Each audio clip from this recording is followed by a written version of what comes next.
Okay guys, I know it's not a welding video, I just wanted to show you the new tank that came today.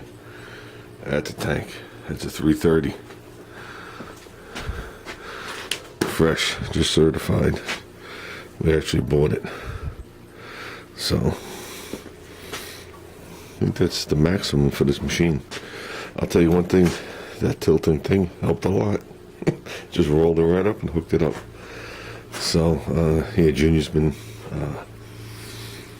doing a lot of practicing with this machine. So, definitely pleased. He's put it through its paces. He's had it nailed a couple of times. And he showed me the stickers that say, it's this exact sticker. And it says, Miller Killer. I was like, yeah, I'll kick this all out in the street. So the 125 went back on my machine where it belongs. This one's actually ours, the 80s ours, and the 125 is on loan from Lodi 3/4 Mike. So that's what I'll be using. So he just had it filled again. So, you know, when you start practicing as much as he's practicing and doing what he's doing, he's got a couple of certifications under his belt now, and he's just, you know, continuing on. So just like when I started with cars, I had to play with stuff at home, and I try and relay that. See, now the video got longer. We have the younger generation. I'm not going to call them kids. When you call them kids, they get insulted, and some of them are actually 30. The younger generation, they come to work, they change oil, rotate tires, and go home. And either they hang out with their friends, they party, they do whatever they're going to do. They might change the wheels on the car, and that's it. I was doing more than that when I was 6. So the automotive field, as well as the welding field, as well as a lot of other fields, they're not going to take you in and train you and give you a task and then slowly move you up. You have to learn a lot of it on your own, and that's what's expected of you. They're just going to say one day, hey, you're doing this, and you're just going to stare at them. And I try and relay it over and over and over to these younger generation. Millenniums, is that what they are? That you have to practice this crap on your own. You know what I mean? That doesn't mean you have to go home and take a car apart and drive it in a million pieces. Like there's one person there, his parents don't approve of the automotive repair business. They won't let him touch anything at home. They won't even let him drive an older car. So I'm like, okay, that's not going to work. And it's funny because I could hear the knowledge in his voice, but he's being counteracted by his parents. Okay? To me, you should support your children as long as they're not stealing or hurting anybody or breaking the law. You know what I mean? Hopefully I can find something that interests them. My advice is never make your hobby, your full-blown hobby, into your career, because when the stress of your career gets to you, it affects your hobby, and you seem to wind up with nothing. I'm not saying I followed that advice myself, but yeah. So with that said, he's pumped a full tank, 125 cubic foot tank through this machine already, and has had zero problems. So, and he's had this thing as high up as it'll go. So far so good. So it's not a lemon right out of the gate. As for mine sits back there nice and quiet, waiting for me to turn it back on and use it again someday, because I won't use this. There's no reason to. With that said, I was looking for a welding table. I figured if I could get something roughly the size of this table and put it on wheels, okay, that means I could take it in and out of here, move it to the back, move it to wherever we're going, or whatever it is, and we're fine. And it'll take up the same amount of room. You know, I can move the hood for now and have a table, not have two tables in here. We're standing in an area that's 9 feet by 10 feet is what we're standing in. So, but one of the ones I looked at, the price is more than fair, but it's 2.5 hours away, so you got to calculate that in. The other one was about 2 hours away, and I never got a return phone call, so he must have sold it. And then there's one that's a little over an hour away, that the actual top is made of 1-inch plate, which is road plate. Definitely built like a brick shithouse. Okay? The problem with that's going to be is, how do I move it?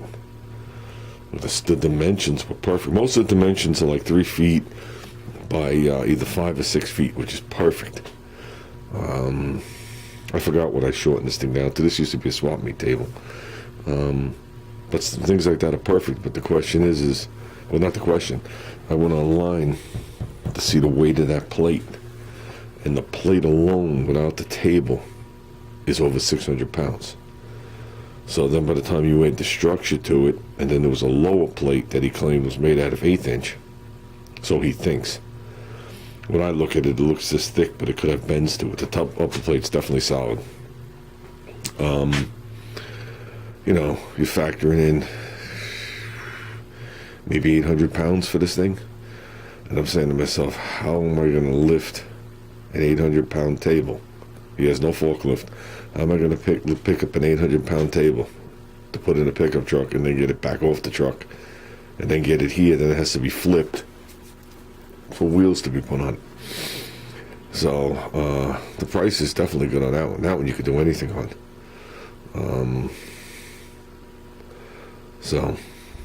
Eventually we're going to look for a table. He's just using this little thing right here. He threw a little piece of plate on here, like 1/8 plate, just to practice his beads.